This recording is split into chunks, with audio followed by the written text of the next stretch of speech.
What are the questions you have? Well, I was in the middle of training her at a park. We came across, well, the dog wasn't off leash, but the owners kind of, I guess, didn't have control of the leash, and then the dog ran over to us. And I had no idea how to react in that moment. If it was to, like, tap her and have her sit, like, the dog came up to us and she wanted to play, so she, like, I don't know, it was just like a random moment. I guess I wonder what you would do in a situation if a dog is coming up to us while we're training, and there's no way for me to really control that dog. Do we run away? Yeah, I don't know. Okay. So Just by the tree. That's where things get a little tricky because, like you said, it's not your dog. Yeah. So you can only, this is one of my clients' dogs. Aww. How you doing, Jesse? Good, how are you? Say hi.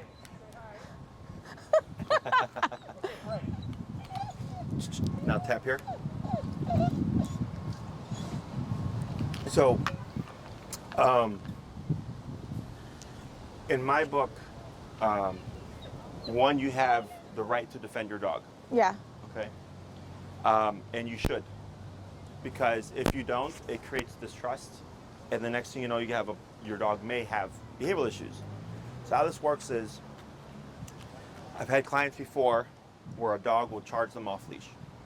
Okay. Yes. And they have their dog on a leash, whatever, and their dog becomes reactive. Or actually, no.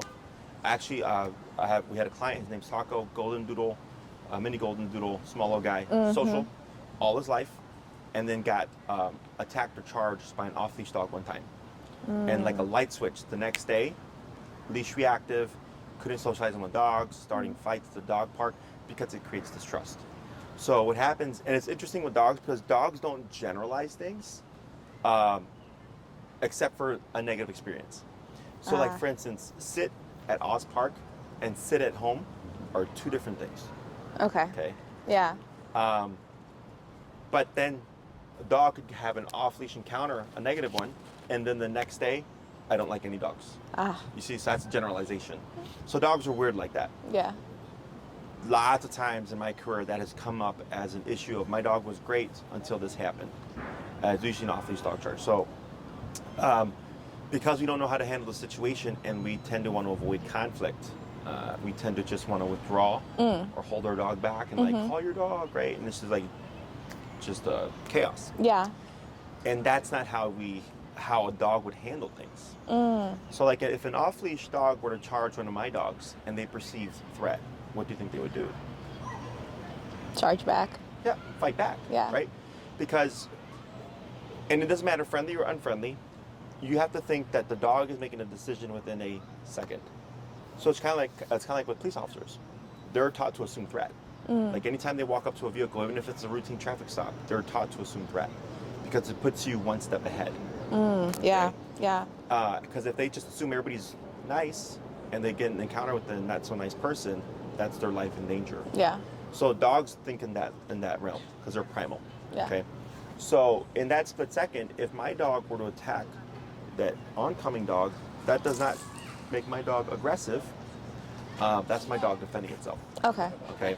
So what happens is your dog's trying to defend themselves potentially, and you're trying to restrain them because you're trying to inhibit a dog fight, and then you're trying to keep the dog at bay. You're now not allowing your dog to protect themselves. Does that make sense? Yeah, and that's where a the bit of mistrust. distrust exactly. Okay, doubt. Yeah. Imagine, like, if let's say you're walking, like, you know, with a close one, a family member, and then you're in a confrontation where you feel validated in that confrontation of like, I'm not wrong here. And they're like, no, and they're restraining you from protecting yourself, defending yourself. Yeah. Do you see how that can create distress as a human? Yeah. It's the same thing with dogs, okay? Definitely. So here, I've been charged many times by off-leash dogs. We actually had an encounter just this past Sunday morning. It was right there. I worked with a client on a long leash.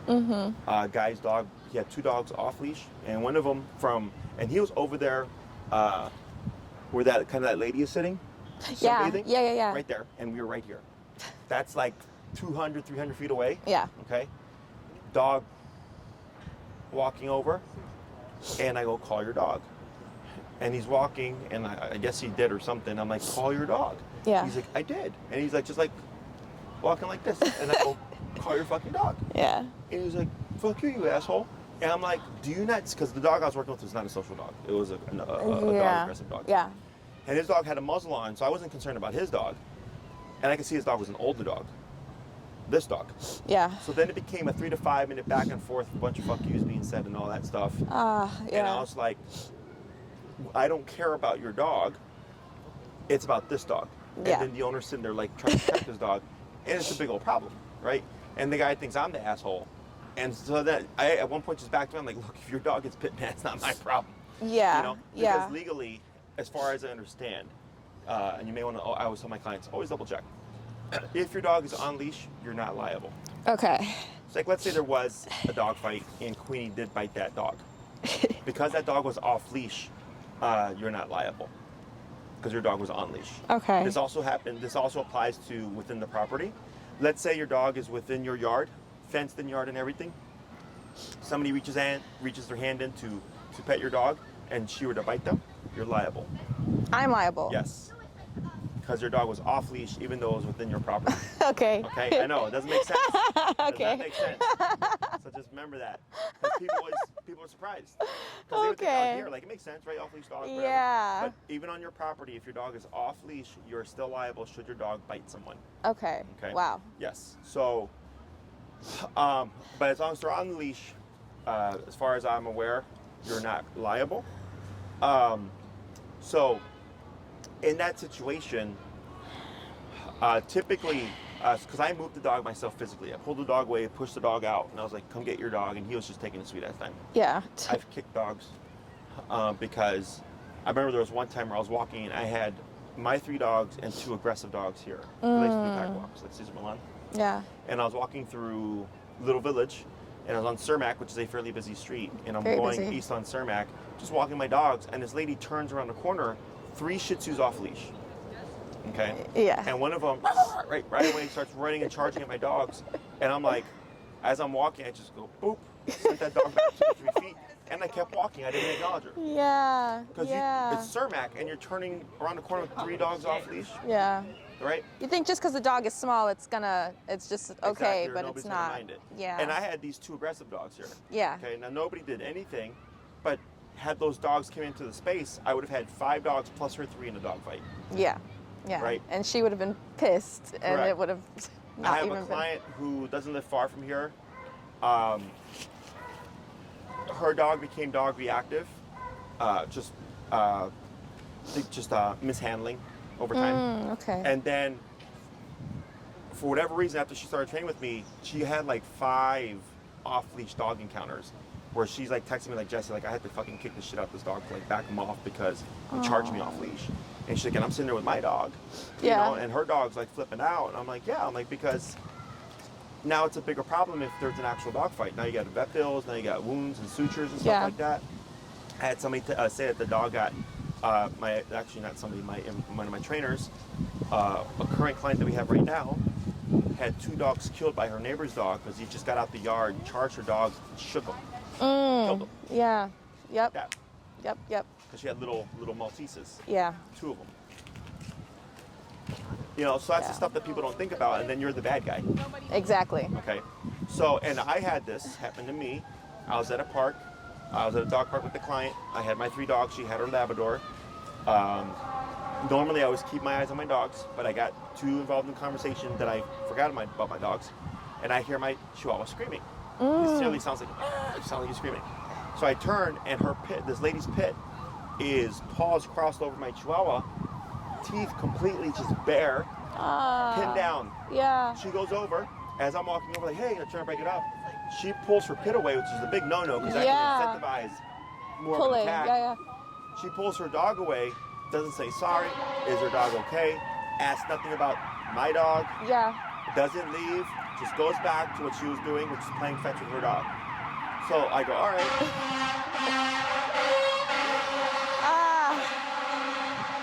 I continue having the session, Yeah. but now I'm aware of this lady, so I'm like watching everything going on, because I know at some point I was like, her dog's gonna come back. Yeah. So she's playing fetch, and sure enough, on one of the retrieves, the dog's walking back and starts to angle towards my direction. So I already knew I started walking over there. Yeah. And I'm walking. Sure enough, he spits the ball out, passes her up, goes for my Chihuahua, but I was already there.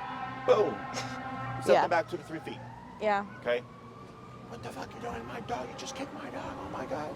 And I'm like, your dog just pinned down my 8-pound Chihuahua, 60-pound dog to my 8-pound Chihuahua. Yeah. You didn't say a thing, and now we got a problem. You said? Yeah. So she thought I was in the wrong. And so you're going to come across that. Yeah. So I told my clients, because I'm not a confrontational person until we're in it. Yeah. And then I go, ha, because I don't back down. Especially when if I'm wrong, I'm wrong. My dog does something, oh, I'm sorry, correct my dog, pull him out, apologize. Okay, I'll hold myself accountable. But when my dogs don't do anything and your dog's like, oh, we got a problem, you know? So, and I've had clients have the same experience. For someone's dog, they're all entitled. That guy, he's like, this is a public park. I'm like, this ain't a dog park. Yeah. Technically speaking, Yeah. right? I understand people bring their dogs here off leash and stuff. I get it. I know it. I just have a problem with dogs that are not trained. And we were hundreds of feet away, and your dog still ended up over here. That's why we have a confrontation right now. Yeah. Okay. So in my book, if you see it coming, our instinct is to move away and run, is to confront. Okay. Okay. So like if I see the dog running over, hey, clap, Okay. big stomp, big energy, because a lot of times that throws them off, because they're not anticipating confrontation. Okay. Okay, it just kind of catches them off guard, and a lot of times it'll stop what they're doing. Okay, and then they'll hold. So I'm sitting on my dog, and they move forward again. Hey. Okay. Right, to be threatening, and they might stop, and then if you move in a little bit, because you're putting confrontation, they'll turn around. In other cases, they might try to keep pursuing. So then if the energy doesn't work, I'll like this, so I can have my dog here, short leash, and I can, if the dog slow down, I can keep them at bay with my foot. Otherwise, if they're already in it, I just let people kick them. Okay. To be honest. Yeah. Because the moment you run from it, you now turn everything on. Because Yeah. now the dog goes, I got you. Because now you're a target. You're fleeing. You're in weak mode. Totally. Now you give the dog the upper hand.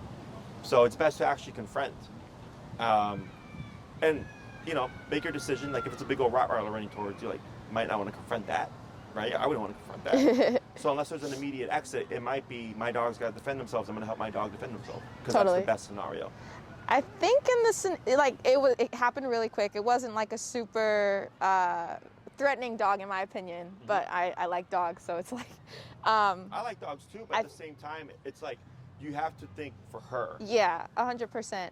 It happened so quickly. It was like in a second. I saw it. I didn't know really what to do, but we didn't retreat, which makes me at least, now I know I need to do a little bit more confronting, but like we weren't retreating, so I know I didn't necessarily teach her, I guess, something bad. That we're running. Yeah. Okay. Yeah, I mean, there's no right or wrong to the situation. It's just what's going to work. The other day, I think it was that same day, some guy, I was with the client, post what happened, that incident, and I had told her what happened, and she's like the same way. She's like, oh yeah, fuck that guy, Yeah. And then somebody was walking through with their dog off leash, and she was like, hi, your dog can't be off leash here. And he's like, oh, I'm sorry, and he just leashed up his dog, and we said thank you, and it was cordial, and we went our separate ways. Right? Yeah. Because she was saying it's my dog, and he's like, oh, okay, and he just leashed him up, no problem. Yeah. And he called the dog over right away. So, like that's how in my book it should be. And if it was that way, it would just be Nice less of a and problem. cordial. But not everybody thinks that way. Yeah. Okay. So, but I've had situations where just putting my foot out kept the dog at bay because they'll like sniff my foot and stuff, giving the owner enough time to grab their dog or whatever. I've done it to kids. Kids trying to run up to pet my dogs. I'll just stick up my foot in front of them like this because they're like, why is there a foot there? And I go, no, you're not gonna touch my dog. Yeah. Yeah. I gotta work on being a little bit of an asshole a little bit, but that's a lifelong process for me. Yeah, that's why I am the way I am. Is I've done the nice. I've had clients do the nice, and people always ignore nice. Yeah. I had a guy. He was walking his bulldog, leash reactive. We got him nice and we got her in a good place and everything. And then one of the neighbors like just coming up with their dog, and he's like, no. He's like, my dog's not social. My dog's not social. Oh, my dog's so friendly. My dog's not social. And then he was just like, get your fucking dog back. And then the guy's like, you asshole. And right when that happened, his dog just lost it. And started going after them. And he's like, see? He's like, that's why I told you not to get over. We would have been good. Yeah. I just kept coming, but you had to fucking do that. Yeah. You're right. You're totally right. Because curt or rude catches people off guard. That's true. Very true. You know? Yeah. So I give my 2 cents. You approach it how you see fit. And it sounds weird, but I tell clients as well, put yourself in that situation and make your decisions Yeah. preemptively. So when that time comes where it's like off-leash dog, boom, there's no hesitation there. Yeah. Because that's what happens. What do I do? And you're thinking, what do I do within it? Is that how it would have felt like? Yeah. It was like, I don't know. Yeah. So these are things that like I already know. If my dog if a dog attacks my dog, I'm defending my dog. I'm letting my dog defend themselves. Okay, I'm gonna. I have no problem taking the dog. Any of that stuff. If I have to like take a leash and like cut off airflow just to get the dog to pass out, I don't care. Because my priority is over my dog. Yeah. Okay. If your dog wasn't off leash and they had control of the dog, we wouldn't have this problem. But that's because I talked to an employee about it. The same thing, like situation. He's like that his dog got charged by an off leash dog, and we were talking about it. And nothing bad happened, but I was like, he was like, well, I didn't want to be mean or anything. I'm like, it's not about that. But what happens if, because I asked him, what would you do if a dog attacked your dog? And he's like, try to pull him out the situation, like, pull up the leash or whatever. And I go, why wouldn't you just let him defend himself? I'm like, because now you're inhibiting your dog from defending himself. And now you're helping the other dog, Yeah. get the win over your dog. Yeah. But it's counterintuitive to how we think. One, because we're taught not to be confrontational. 2, because our first instinct is typically fight response. So, but it's like, for me, if I'm charged by an off-leash Rottweiler, I'm not going to win that battle. Yeah. Right? Yeah. So I'm like, get on a car, jump over a fence, throw my dogs over a fence, do what I got to do. If it's a smaller dog, 90 pounds less, I go, I can handle that. Yeah.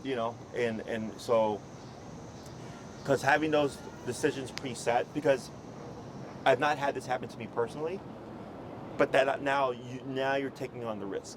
Yeah. Right. So if there's an oncoming aggressive dog and I confront that dog, now that confrontation goes from that dog and Queenie to that dog and me. Yeah. So now I'm the one that's going to get the bites. Does that make sense? Yeah. So also, I don't care what people do. I tell people, if your instinct is run. I don't care, but at least know what you're going to do. So this way you're that much faster when you're in the situation. 100%. Yeah. Okay. Other questions? No, that was like the biggest thing that happened to us this week. We've been working on like the longer leash walking and all of that, so that's been like cool. Okay. In fact, that could be something that we work on today. Okay. Yeah, no, like this is just like her little graduation of Her remembering. real graduation. Yeah, her real graduation this week. Okay. Being reminded of certain stuff. So when you said, because earlier when I was like, what would you like to do, like the leash walking? And Yeah, you yeah. said, so what do you see, like outside of this? So even like after our session last week, we're like, hey, bye, Jessie. And she like immediately like, it's just a little bit more stubborn when it comes to listening to the collar and healing with me and stuff. And I feel like that's why I had asked last week about, consistency of training, because when my other dog got sick, I wasn't able to train her as much as I was like the first 2-3 weeks. Correct. So I was wondering if that had an impact on why she was acting so like, I don't know, just... It's not so much the consistency of how much you train, it's your consistency of when you're training. Okay. Okay, so what that means is I could have someone practice 3 hours a day. Yeah. Over 3 sessions or whatever, 6 times a day, whatever, and their dog isn't making any progress. Okay. Okay, because they're too low. So now the dog goes like, okay, well, you operate at 20, but I really need 60. Yeah. Doesn't matter how much you train, you're not going to make progress until the dog takes it seriously. Okay. So then I've had clients who travel Monday through Friday, and they're only here for 2 days, 2.5 days. And they'll ask me like, hey, Jesse, is this even worthwhile? Because I'm only be here 2.5 days. Well, sure. I'm like, you're going to get higher level over a long period of time because it's only 2.5 days of training. Yeah. However, if your dog's number is 60, and every day you start that walk at 6, every walk you start that walk at 60, despite the fact you're only here for 2.5 days, the dog's going to be much better, way better than the person who practices 3 hours a day at a lower level. Okay. So, yeah, it's not about the consistency of your training, it's your consistency of when you're training. Are you consistently at the level she needs you to be at in order to be compliant? Definitely. Okay. Does that make sense? Yeah, yeah. So what do you start your walks at? Around like 45. Okay. I know she goes up to 60, but again, like her range has been like right now we're at 45. Okay. And she's been pretty compliant, So So It when goes- you use your collar, Yeah. do you feel like you're managing your dog, or do you feel like she's learning? I think she's learning, but I do think maybe it is just about being a little bit more strict with the number higher. Because for me, it's like I don't want to. I remember like we were training and she was about 40, and then we went to 60 at some point, and then I was walking her at 60, and that was when she was like, ouch, that's a little too much. So I went back to like a middle ground area. So I'm kind of like, I think I'm trying to play the nice guy for her, but at the same time, I don't know. I see her learning. I do. Like So- this when we're at the park. So my general rule of thumb is if your dog is yipping, you're too high. If your dog is not listening, you're too low. Okay. Right? That's my general rule. There are exceptions. Okay. Okay. They're not common, but there are exceptions. Is I get clients that get stuck on the rule, and they'll be like at 45, Yeah. and the dog's doing decently, but they're constantly. That's why I said, do you feel like you're managing your dog? Okay. Because if you're having to use the collar in every walk, we're managing the dog. Okay. If you're doing the training correctly, I've not had to touch this in weeks. It's just present. Okay. So it's yeah. like if you're on the expressway and you see a squad car, what do? Slow down. Slow down. Because Yeah. you don't want the ticket. Right? Yeah. Same thing for the dog. But if you're not at that consequential level where she's thinking like, man, I don't want to get that again. Okay. So then what can happen is we go 45, 50, dog's doing better but still pushing. 55, the dog's doing better but still pushing.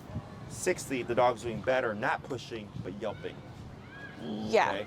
So now we get stuck. We're like, well, 55, she's listening, but I'm still having to manage her. At 60, she's yelping, but she's not doing it. So I told the owner, like, then that's technically your number. Okay. Because that's the number she's not wanting to question again. Yeah. Okay? So, but then they're like, oh, but the dog is yelping. I'm like, yes. However, your dog will yelp less, technically speaking, because you're remoting less. Yes. Yes. Does that make sense? Yeah. Okay? Yeah. So, yes, ideally, I don't want yelping. But we get cases where the dog's like, you have to make them yelp in order to listen. Okay. Okay? So it's kind of like me growing up. Sometimes I got whooped and I walked away crying. Yeah.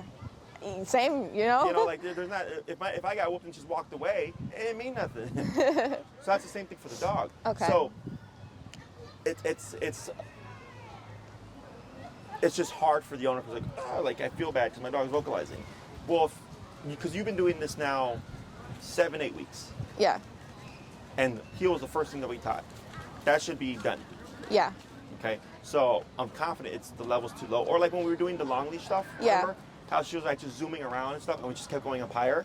I don't remember what we landed at. Was it 60? Or It was like 50 something. It was in the higher than 50s. that, Yeah. And all of a sudden she was doing better. Yeah. Okay. But that's up in that range now. Yeah. Okay.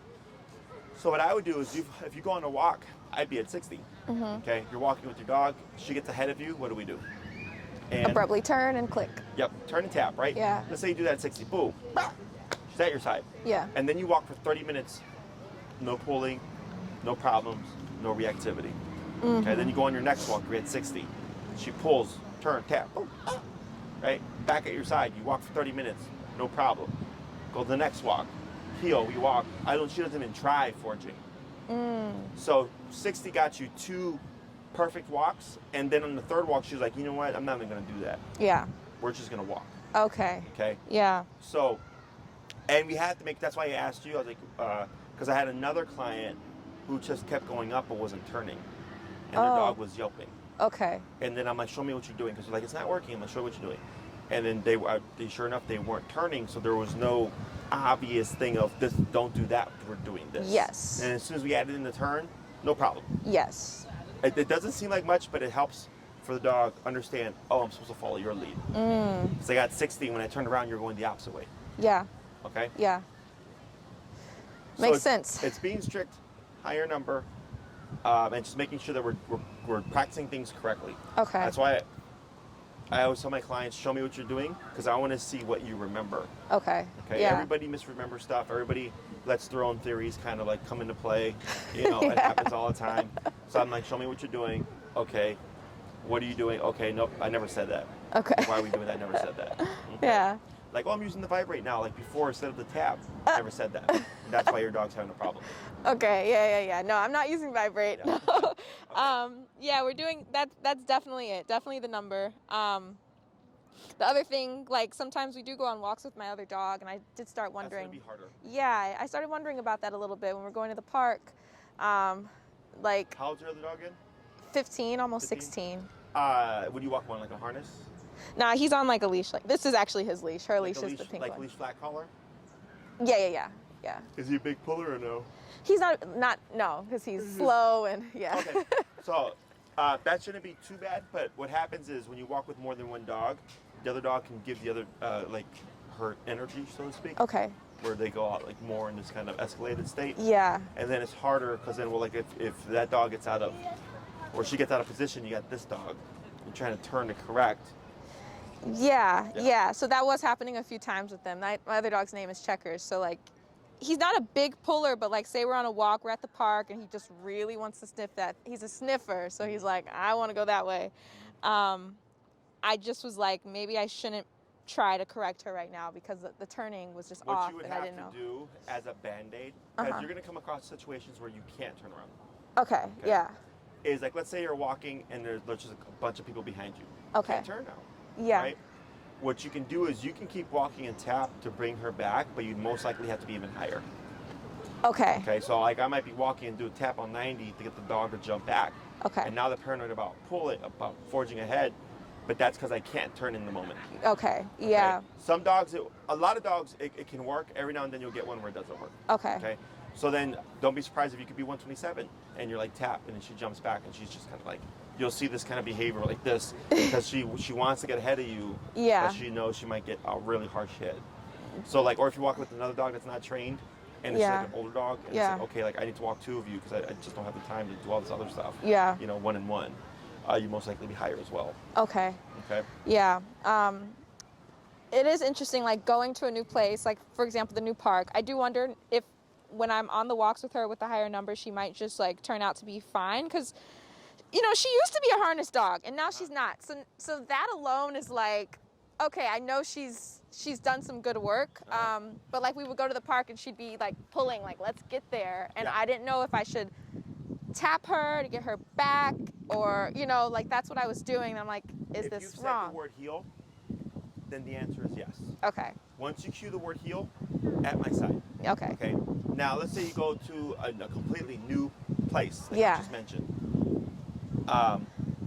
Number, most likely. Okay. Now you have to override the stimulation of the new setting. Okay. Okay? Yeah. So yeah. then you might be 60, 70, 80, 90, and all of a sudden, oh, now she remembers everything. Yes. Okay, because you have to override the excitement of the situation. Yes. So, okay. wintertime for a lot of dogs, I get emails from people, Jesse, all my training went out the window. Especially after the first snow. Because dogs go crazy for the snow. They get spazzy. Yeah. So I'll tell them, yep, you know, nothing out the ordinary. Go revisit your training at a higher number. And then all of a sudden the dog goes, oh crap, like 100 is a thing. Okay. Okay? Yeah. So then all of a sudden our numbers have to go back down again. Yes. Okay.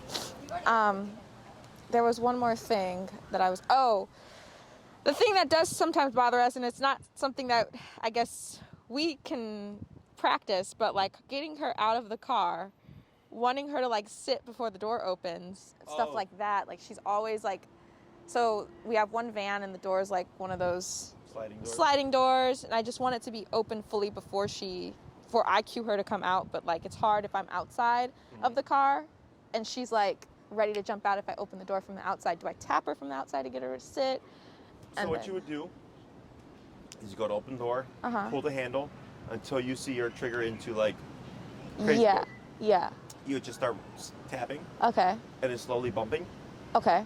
until you see her back away from the door. Okay. Okay. Now the moment she backs away from the door, let's say she goes like, this is the door opening and she backs up and she's like on the other side of the vehicle. Yeah.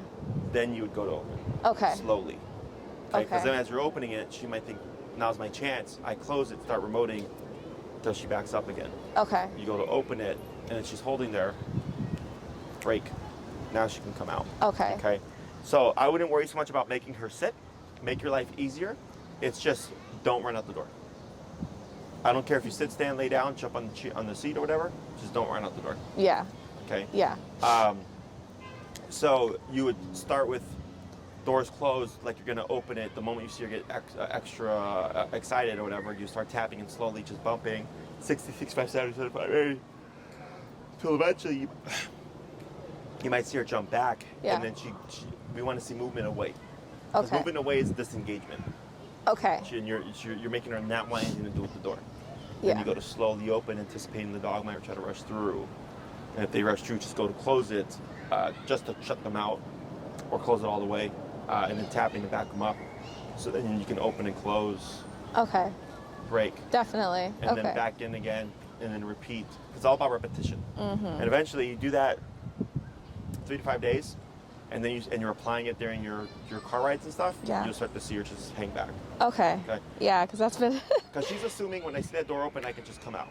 And what Yes. you're teaching her is no. Yes. You will come out when I give you the word break. Okay? Yes. Or whatever the release word is. Yeah.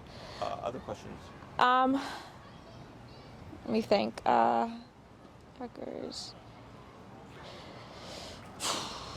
No, that's about it. Yeah, that's about it. Okay. That's cool. Thank you so much. Let's go ahead and bring her to here, Heel. and we'll do a little bit of long leash work. Do you happen to have yours? I do. Okay, Yeah. so go ahead and get her situated.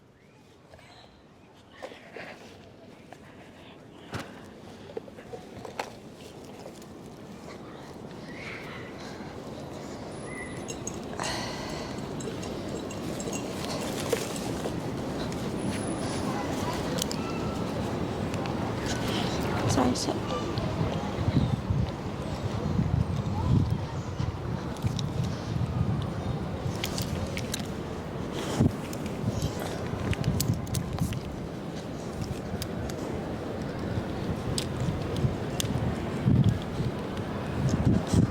Good girl. You're so good. You are so good. Okay.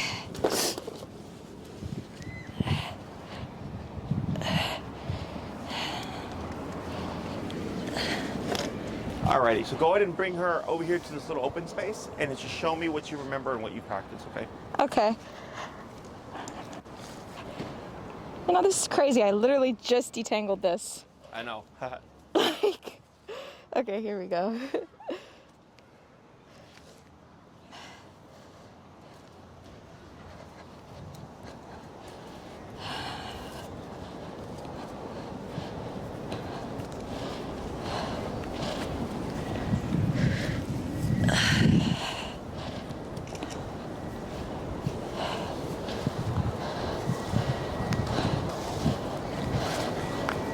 Good girl. Okay, heel.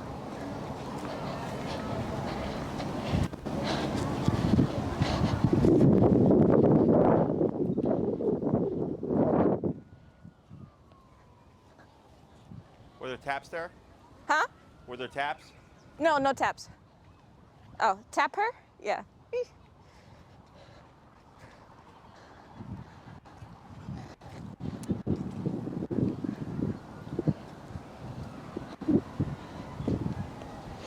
Good turn.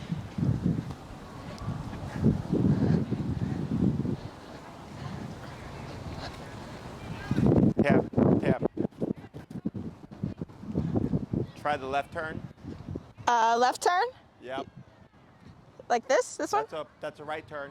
That's a pivot turn. Oh. The crossover. Oh, crossover, sorry.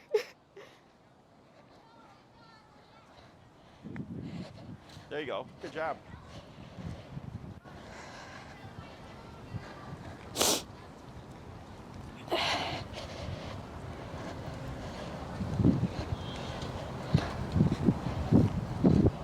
Good pivot. Then walk towards me. There you go. Slow to a stop there. Good. Much better than your first time last time. Yeah, yeah. So here, we want to be more strict Okay, because there were some turns where when she got away from you. okay. And that's why I asked her, like, oh, did you tap there? And you're like, oh, no. But Okay. she had already fixed it by then. But there was like at least 2 to 3 seconds of where she should have been tapped. Okay. So anytime she's off the body, we're remoting. Anytime her nose is on the ground, we're remoting. Okay. Because if you're trying to do an off-leash level of heel, you have to have a very tight heel. Yeah. Okay? Yeah. So I'm going to show you a video of a client walking her dog off leash to give you a visual of how close we want. Okay, cool.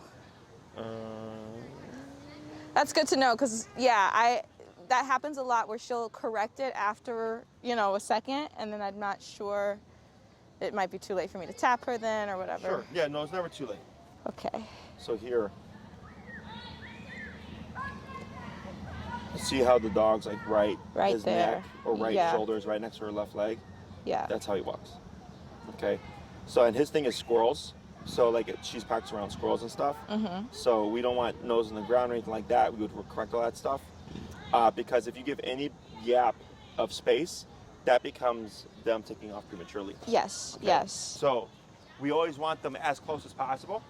So being very generous with that tapping. Okay. And I'd also work her at around 60 as well. Okay. Okay. This is 45, so bump up. Okay. And then with the leash, remember you want to let the left hand go? Ah. The right hand, that extra slack you have right there? Yes. Let that all go. And then just walk over it like a big old U. Okay? Like that. Perfect. Okay. And then heel. Okay. Heel. Turn to your right. Tap, tap, tap, tap, Oh, tap. sorry, baby. There she is. Keep going. You got it. Tap. Keep forward. Keep forward. Now, there we go. Good. Good. Good girl.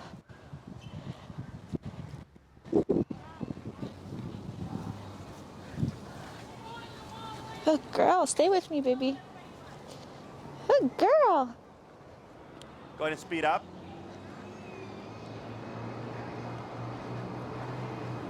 And then you'll slow to a crossover. Sorry. Good job. Good. Good job, baby.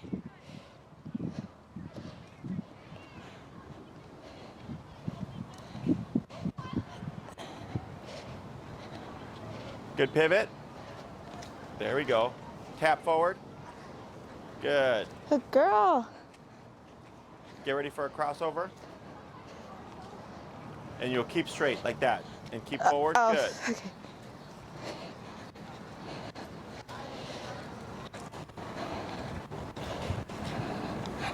Get ready for another crossover.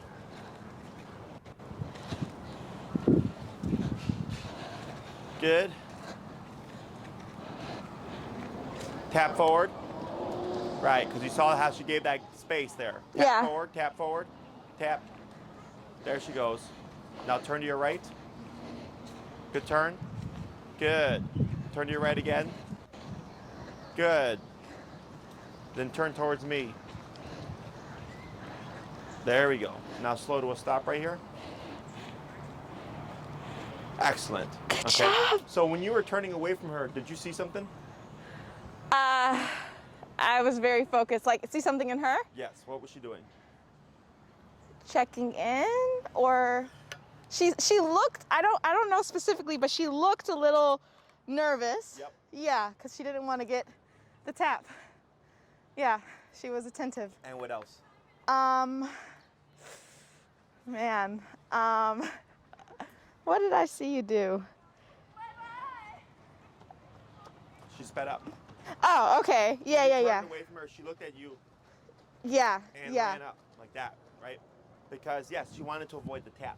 Yes. So if you're trying to build to an off-leash level, your dog has to be more worried about you than they are about the environment. Okay. Okay? Yeah. So if it's like, oh, look at that squirrel over there, or look at that dog over there, and she cares more about that than she does about leaving your side, she's gonna go. Yeah. And now we don't have off-leash reliability. Yeah. Okay? So when you first started the taps at 60, she also like shuddered, and then she also was delaying a bit, right? She was kind of stopping. Yeah. So when we see that, our instinct is typically like, oh, the dog, it's causing the dog to stop. Yeah. So I should go lower. It's the opposite. You keep going up higher if needed. Okay? Really? Yes, because let's say you're in a situation where she's taking off and running for her life. Yes. Okay? You're not going to get that with low power.